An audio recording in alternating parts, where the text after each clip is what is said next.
Entonces vamos a analizar las variables que están definidas en esta expresión, como P, que sería, ya dijimos que sería menor o igual que la carga crítica de pandeo.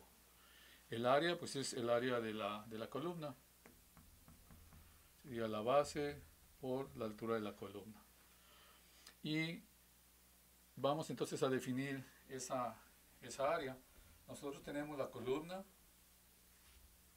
así, con su base y su altura. Y entonces tenemos un eje horizontal y un eje vertical. La excentricidad de la que estamos hablando entonces sería,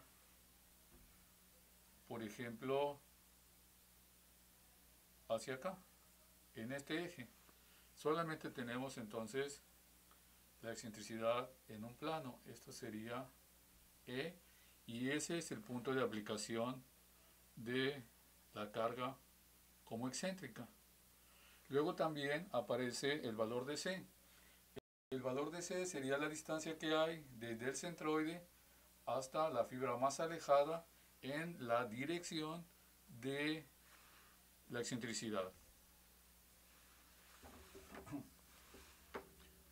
Luego tenemos el radio de giro.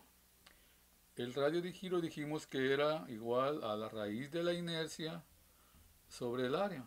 El área ya la tenemos, pero la inercia sería entonces la inercia alrededor del eje que es perpendicular a la excentricidad. Es decir, nosotros vamos a tener nuestra columna la tenemos definida así, de esa manera. Tenemos entonces su eje y su eje transversal, así. Y podemos ver entonces que la excentricidad sería hacia acá. Es decir, que en ese punto tenemos colocada la carga puntual. Así.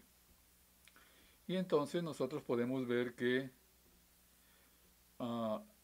la inercia, esta inercia que aparece aquí sería la inercia alrededor de este eje, que es el eje perpendicular a la excentricidad. Es decir, ustedes pueden ver aquí que se forma un plano.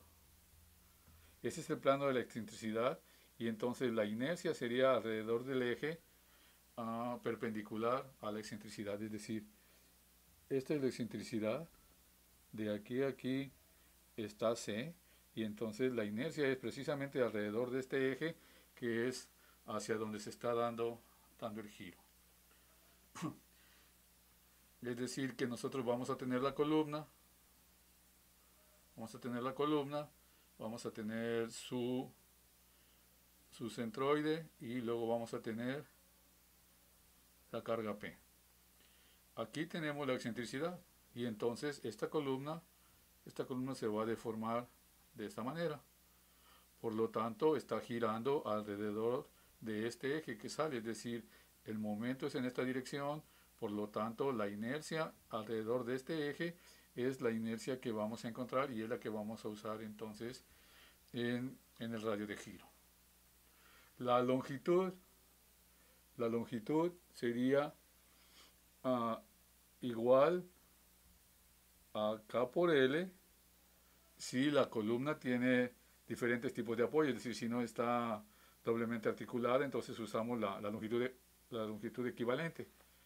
La P, bueno, ya la analizamos, tiene que ser menor que la carga crítica. Este es el módulo de elasticidad del material, que sería concreto en este caso, y luego el área de la columna. También hemos definido ya que ese esfuerzo va a ser, o tiene que ser, menor. Este esfuerzo máximo por excentricidad tiene que ser menor o igual que el esfuerzo permisible.